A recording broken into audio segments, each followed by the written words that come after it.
What if your bathroom mirror could reveal the real state of your health in just 30 seconds? Most people over 60 assume feeling tired or stiff is just getting older, but that's not always true. If brushing your hair or checking your teeth feels harder lately, this quick test might explain why. And the scary part? It's often overlooked by doctors. Stick around. Tip number 2 could change how you age. After a certain age, the mirror stops being about vanity.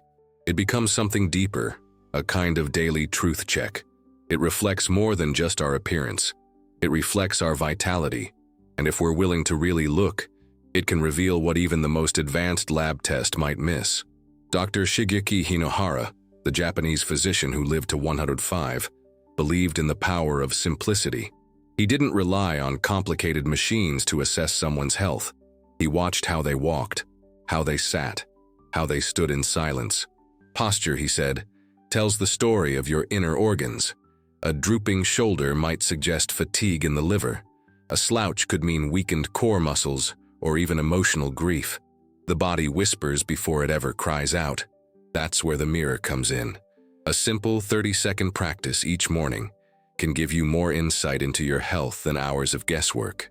Doctors, physical therapists, even elite longevity experts use this quiet method to track muscle loss, neurological shifts, and blood circulation, all by observing what the mirror already shows. It's non-invasive, it's honest, and it's free.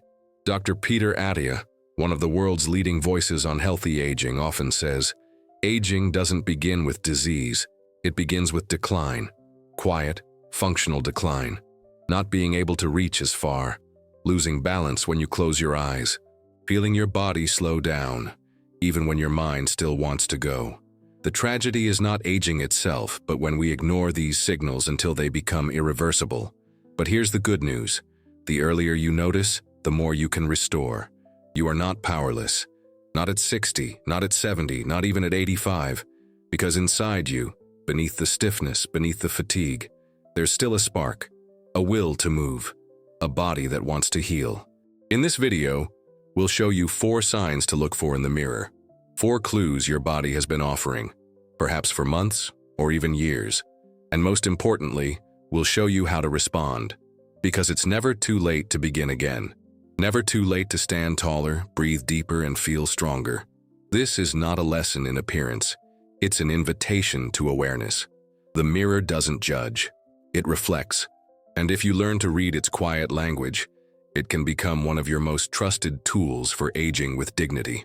Let's begin. There's a small shift that happens with time, almost invisible at first. The head leans slightly forward. One shoulder dips just a little lower than the other.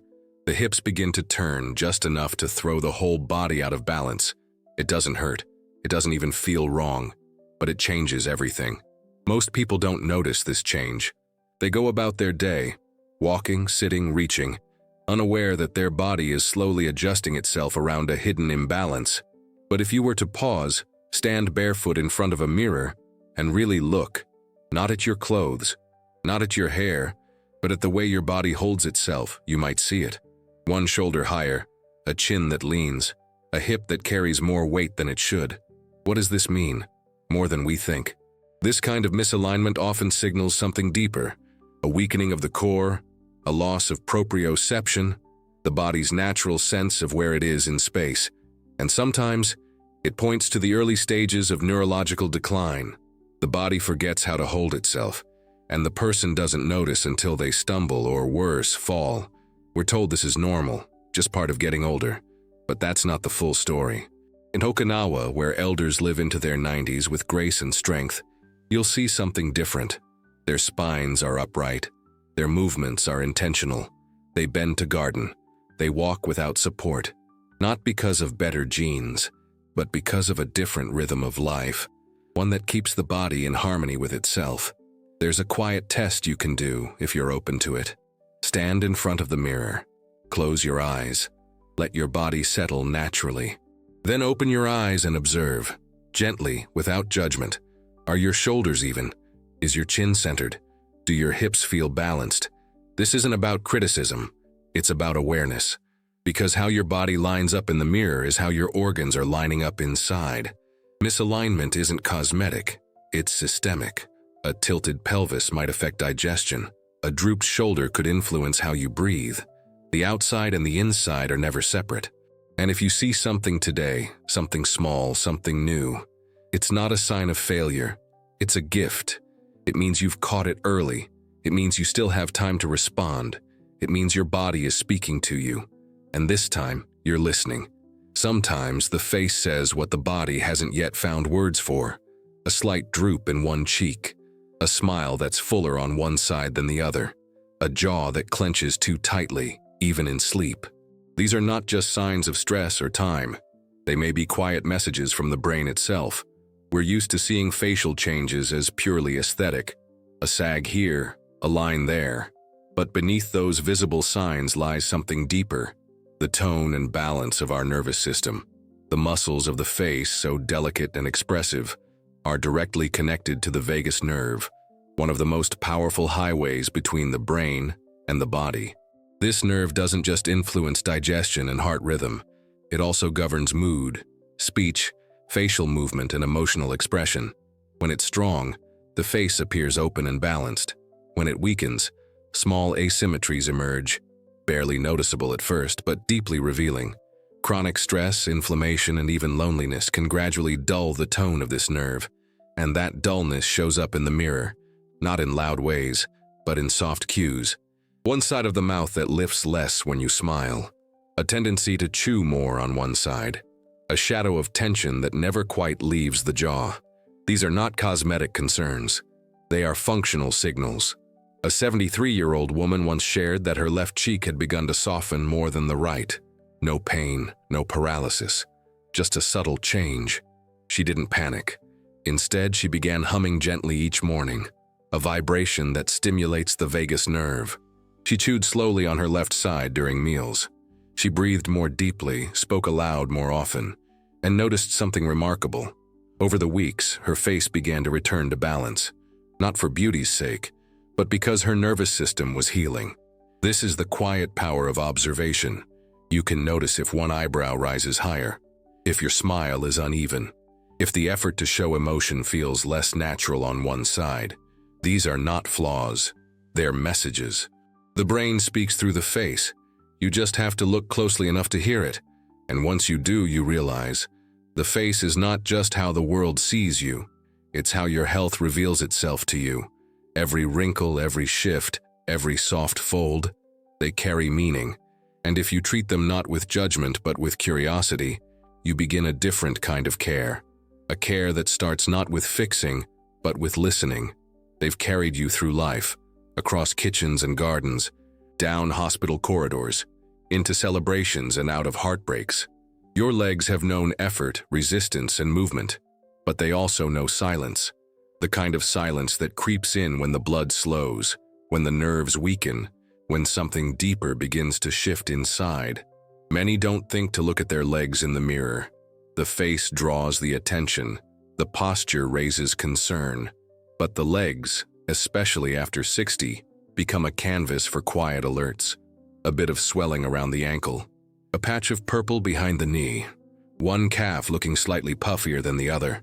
They seem small, dismissible, but they often hold the first signs of decline in circulation, lymphatic flow, and even heart strain. In the morning light, after waking, the legs tell their truth best.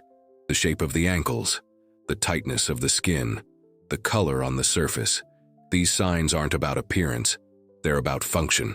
When fluid builds in the lower legs, it means something isn't returning to the heart as it should. When veins stretch and swell, it may be the body's way of compensating for weak valves or poor movement. When the legs feel heavier than usual, even after rest, it could signal that the body is slowing down before you've realized it. There's a phrase that lingers, "I've always had weak legs." But more often than not, it's not weakness that's the issue. It's neglect. Not out of carelessness, but out of not knowing what to notice, what to understand. Because the legs can be strong again. Circulation can improve, swelling can lessen, movement can return. But before that happens, the truth has to be seen. And it starts in the mirror. Not with judgment, not with fear, but with tenderness. the same tenderness you would offer to a friend who has carried a heavy load for too long. The mirror doesn't just reflect, it reveals what your feet have carried quietly for too long. The grief, the stillness, the unspoken weight of age, but also the strength, the persistence, the possibility of movement returning, slowly, gently, one step at a time. This isn't about perfect legs, it's about living legs. Legs that still want to walk, to dance, to carry you through the next chapter of your life. They just need to be seen. And finally, heard. Most people glance at the mirror without really looking. A quick check, a passing glance, a habit left over from younger days, when it was more about hair or clothes or what others might see. But after 60, the mirror becomes something else entirely. Not a tool for appearance, but for awareness. Not to correct what is seen, but to connect with what is felt. In some cultures, this kind of reflection is a morning ritual. In certain regions of Japan, elders greet their own faces each day. Not to critique, but to observe. They scan their hands, their skin, their eyes, quietly checking for signs of hydration, circulation, or stiffness. They're not looking for flaws. They're listening for signals. This practice doesn't come from vanity. It comes from wisdom. The kind of wisdom that says, if I pay attention now, I might avoid suffering later. This shift, from reactive to proactive, is a quiet revolution. The mirror stops being a stranger and becomes a friend, a partner in the daily act of caring for the body. And it only takes 30 seconds. Not an app, not a device. Just you standing with yourself, asking simple questions. Are my hands steady? Is my jaw relaxed? Do I see swelling in the ankles or tension in the brow? Am I upright, or is my body already leaning into the day with fatigue? And perhaps more powerful than any of these is the act of speaking aloud. Just one sentence, while looking yourself in the eyes. It could be something grounding like, I am still here. Or something nourishing like, this body has carried me far.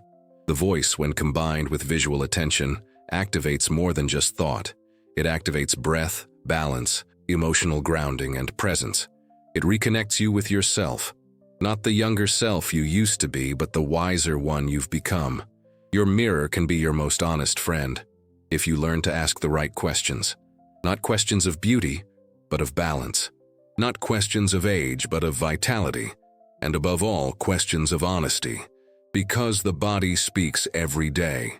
The question is, are we willing to look, to ask, and to listen? This is not a ritual of fear.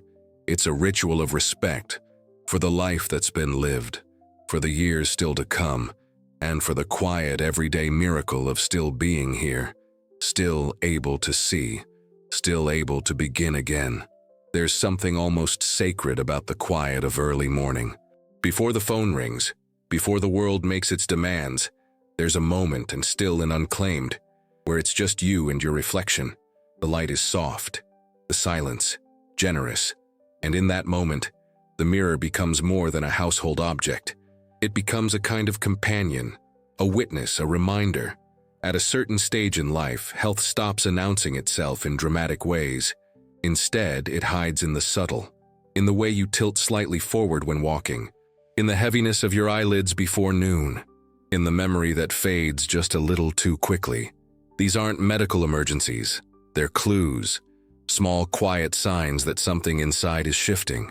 Most people miss them, not because they're careless, but because no one taught them where to look or how. The mirror offers that chance, a place to catch what hasn't yet become a crisis. But it asks something in return, that you look without rushing, without judgment, and with a kind of gentle honesty that takes courage. It's not easy to see the body change, to notice that your arms aren't as firm as they once were, that your spine curves ever so slightly, that your smile rests differently on your face. These are not signs of failure. They're pages in a book that's still being written. Dr. Shigaki Hinohara believed that simple tools were the most powerful. He didn't rely on expensive scans to know if someone was thriving. He paid attention to how they moved, how they breathed, how they sat still. If the shoulders slumped, he saw fatigue in the organs. If the face lost its brightness, he sensed stagnation in the circulation. He knew that the body never changes alone. It always carries the story of the mind, the heart, and the life around it. It's a way of seeing that has been lost in many places, replaced by numbers and machines. But the body still tells the truth, if someone is willing to listen. That willingness is what turns the mirror into something valuable. You don't need to know everything. You don't need to fix everything. You just need to look, slowly, gently, and regularly. Dr. Peter Attia, who studies aging from a scientific lens, says that most people think aging is a matter of disease, but what he's found is something different. Aging, he says, is mostly about function. It's about whether you can stand on one leg without wobbling, whether you can get up from the floor without needing both hands, whether your body remembers how to coordinate itself, even when your mind feels sharp. And the most surprising part is this: those small abilities begin to disappear long before anyone notices. Unless someone's watching, the mirror becomes that watcher. It doesn't shout, it doesn't alarm, it just reflects, and in doing so, it offers a kind of quiet warning. A warning that doesn't come too late, like a diagnosis might, but just in time, when a new habit, a small adjustment, a few mindful minutes each day can still make a difference. And what it reflects isn't just physical. There's a kind of emotional fatigue that sets in when the world stops paying attention, when people stop asking how you're feeling, when the checkups become rushed and impersonal, when even your family with all their love begins to forget that aging isn't just about numbers, it's about dignity. The mirror, in its silence, gives that dignity back. It allows you to check in with yourself in a way no one else can. You might see the tiredness in your eyes. You might notice the way one hand trembles more than the other. You might realize you're holding your breath more often than you thought. And instead of panicking, you take it as an invitation to pause, to breathe more fully, to stretch the side that feels tighter, to rest in a way that's not just physical, but also emotional. A kind of rest that says, you've done enough, and now it's time to care for yourself. Because that's what this is really about. Not reversing time, not erasing years, but honoring the life that lives in this body, here and now. The mirror reflects your history, yes, but it also reflects your presence, your choices, your resilience. The way you carry grief in one shoulder and hope in the other. The way you've adapted, survived, continued. And that's why the small act of standing in front of the mirror each day, with intention, is so powerful. It's not just about health. It's about relationship. Your relationship with your body, with aging, with the part of you that still wants to walk farther, sleep better, feel lighter, the part that remembers what vitality feels like and refuses to let go of it entirely. You don't need a new device. You don't need to spend money. You don't need someone else to tell you how you're doing. You need stillness. You need honesty. You need 30 seconds where nothing is demanded of you, except attention. Because attention is care. And care, especially self-care, is the first medicine.